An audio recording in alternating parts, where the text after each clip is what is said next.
Assalamualaikum warahmatullahi wabarakatuh. Ketemu lagi dengan aku Ria Marliana di podcast Self Healing. Podcast kita semua yang sedang belajar berdamai dengan luka melalui psikologi Islam. Kadang aku spill juga tentang karakter manusia berdasarkan golongan darah, yang mana gue berharap ini bisa sedikit ngebantu ya, entah overthinking lo atau masalah lo dengan orang sekitar lo. Karakter golongan darah atau sifat dari darah, DNA dan lain-lain, DNA, gen dan lain-lain itu salah satu pengaruh atau faktor yang salah satu faktor yang mempengaruhi kepribadian lo.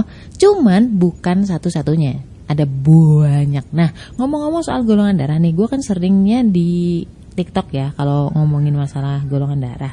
Nah, ada salah satu pertanyaan yang cukup mengulik perhatian gue. Antara golongan darah AB sama O kalau menikah itu apakah akan susah punya anak? Ada penelitian yang ngomong kayak gitu kak, gimana tanggapan kakak? Gue akan bahas ini, termasuk lo yang mungkin udah desperate, udah divonis mandul, udah divonis ini itu, tervonis.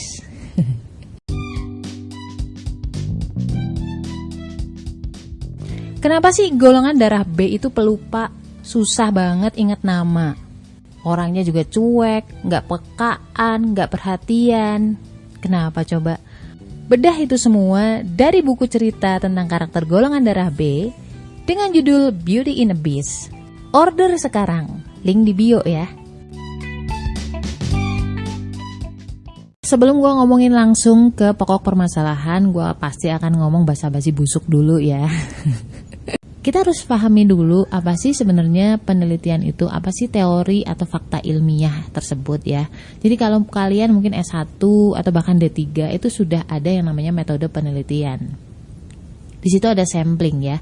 Dan sampling itu pun tidak serta-merta ditelaah semua hal. Misalkan kayak suhu, ya udah suhu doang gitu kan. Atau misalkan sampling itu hanya akan diamati tentang pengaruhnya terhadap humidity atau apalah itulah ya, pokoknya gitu. Jadi nggak semuanya dari sampling itu akan dibahas, pasti ada scope of work-nya. Artinya yang pertama, masalah yang tadi golongan darah AB dan O apakah ketika menikah jadi susah punya anak, yang pertama gue nggak pernah meneliti tentang itu. Toh misalkan, misalkan ada penelitian atau jurnal yang menyatakan itu tuh karena mereka merefer tuh apa sih bahasa Indonesianya cuy? Mengacu kepada sampling yang dia angkat, yang dia amati. Yang mana namanya sampling ya, itu tidak akan merepresentasikan kondisi real di lapangan di dunia ini. Katakanlah nih, ada sampling tentang psikologi atau perilaku anak-anak SD di daerah Majalengka gitu ya, dibandingkan dengan di Kanada, it would be very different gitu loh. Pertama gennya udah beda, kedua juga kulturnya juga beda, dan makanya mereka nggak akan bisa bilang, atau sains sendiri menyatakan bahwa mereka nggak bisa dibenarkan 100%. Itu dulu ya. Jadi teori ilmiah itu tidak akan 100% benar. Itu mereka sendiri yang ngomong, bukan gue. Jurnal yang menyatakan demikian itu tidak mesti 100% benar. Yang ketiga nih gongnya banget sih sebenarnya. Pernah ada seorang tentara dia parasit lagi, terjun payung. Dia terjun payung jatuh, dan saat itu mungkin usianya sekitar ya 23-an gitulah, sekitar 23 tahun. Waktu terjun payung dia jatuhnya nggak kebenaran gitu loh. Dia jatuh guling-guling, nah dia cedera di bagian motorik ke bawah, menyebabkan akhirnya dia lumpuh dari pinggang ke bawah, dia nggak bisa jalan. Kalaupun dia jalan itu harus pakai tongkat bantu. Waktu itu dokternya bilang bahwa kamu nggak akan pernah bisa berjalan lagi tanpa bantuan. Dan selama kurang lebih 15 tahun berlalu, opini dokter tersebut itu menjadi fakta buat dia. Jadi dia selalu menanamkan bahwa dia nggak akan bisa jalan lagi. Setiap hari dia tanamkan seperti itu gitu. Jiwanya itu udah hopeless duluan, udah demotivasi duluan. Gampangnya tuh udah malas duluan kan, mau bergerak, mau nyari jalan gitu kan. Akhirnya berat badannya semakin membesar hingga mencapai 133-an kilo atau 135 kilogram. Bayangin, selama 15 tahun ya. 15 tahun itu udah anak SMP kali ya. Berat badannya itu kan sebenarnya juga menjadi masalah. Nggak cuman injurednya tadi ya, orang kurus aja pakai tongkat itu udah kesulitan berjalan, apalagi yang agak overweight gitu kan. Agak overweight gimana sih? Mencari cara bagaimana agar dia bisa menurunkan berat badannya. Dia mencari instruktur yoga. Dari semua puluhan mungkin ya instruktur yoga tuh semuanya menolaknya, udah menyerah gitu lah ya. Mungkin karena melihat dia juga injured, dia nggak bisa jalan, kakinya nggak normal lah, apapun itu mereka pada menyerah. Tapi ada satu orang nih, namanya DDP, aku lupa, Dela Rosa, nanti di YouTube aku upload lah pokoknya. Instruktur yoga itu bilang bahwa dia mampu, Tuhan bantu aku untuk bisa membantunya. Yang gerakannya tuh sederhana banget, mungkin buat lo sederhana banget ya, warrior pose 2 gitu kan. Itu paling gampang, cuma memang butuh keseimbangan. Dia berkali-kali jatuh, tapi karena dia yakin, ada satu orang yakin bahwa dia bisa nih gitu kan. Dia bisa nih menurunkan berat badannya gitu. Terus akhirnya dia tetap berusaha. Dan yang gue salut adalah ketika dia mengembrace apa sih? Bersyukur lah, alhamdulillah, walaupun tuh hal yang sangat-sangat sepele gitu. You know what, ketika dia biasanya kan jatuh, misalkan satu pose dia jatuh, dilala lama-lama tuh dia bisa bertahan 3 detik.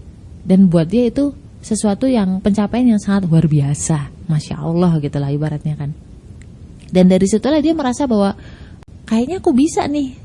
Bagaimana dia mensyukuri hal-hal kecil dalam hidupnya, dalam latihan yoganya, itu yang membuat kepercayaan dia tuh tumbuh. Semakin percaya dirinya tumbuh, semakin dia punya motivasi lebih. Motivasinya lebih, semakin dia akan bergerak lebih gitu kan. Dan itu kayak bola salju yang baik. Makanya kan kita disuruh bersyukur kan, kata Allah, siapa yang bersyukur maka akan aku tambah nikmatku, betul kan? Ada kan kayak gitu. Nah itu korelasinya ke situ. Sekitar 10 bulan dia bisa menurunkan berat badannya kurang lebih 60 kiloan lah. Dan bukan itu aja, dia bisa bahkan gerakan yang sulit-sulitnya, kakinya di atas, kepalanya di bawah. Bonusnya yang paling penting adalah dia bisa berjalan kembali, bahkan berlari. Kamu bisa lihat videonya di YouTube aku, di channel Ria Marliana. TikToknya aku lupa lah, pokoknya ada di TikToknya si dia, DDP itu. Yang gue pelajarin bahwa mindset itu sangat penting sekali. Mindset, bagaimana cara kita memandang hidup, bagaimana cara kita melihat, berprasangka kepada Allah ketika memberikan kita ujian. Jadi buat lo, siapapun yang divonis ini, divonis mandul atau apapun itu oleh siapapun lah, itu bukanlah sebuah fakta, tetapi opini berdasarkan apa yang dilihat oleh yang beropini.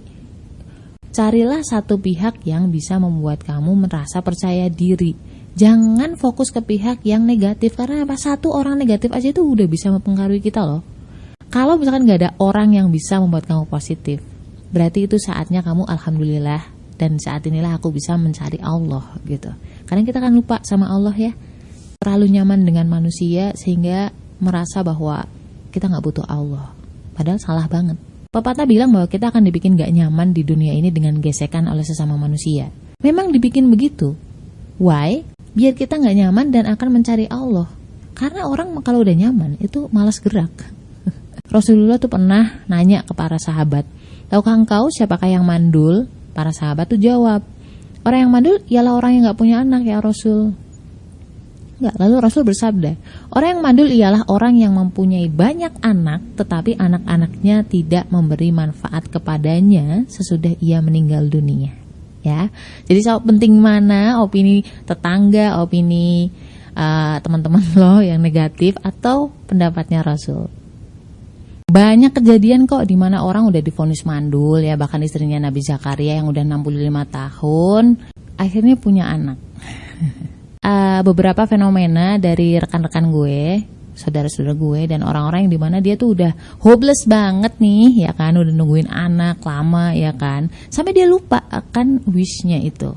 Tapi alhamdulillah Allah tuh tahu kapan memberikan kamu sesuatu. Anak itu rezeki dari Allah, tapi bukanlah satu-satunya rezeki. Jangan sampai salah satu rezeki yang belum ya, dalam tanda kutip belum didapat, membuat kita lupa akan rezeki-rezeki yang lainnya. Bisa jadi nih ujian lo yang saat ini membuat kita selalu mengingat Allah, yang menjadikan kita selalu dekat sama Allah dan menjadikan Allah ridho sama kamu. Karena endingnya apa? Ridho Allah. Toh hidup juga cuma sebentar. Lu masih bisa punya anak-anak asuh yang lain, lu masih bisa berkasih sayang, itu poinnya. Sekarang mungkin belum dititipi, insya Allah. Yang penting kita fokuskan bahwa kita tuh pantas untuk mendapatkan itu. Fokuslah kepada apa yang bisa lo lakuin sekarang. Mungkin belum jadi ibu kandung, lo bisa menjadi ibu asuh. So, stay love and assalamualaikum warahmatullahi wabarakatuh.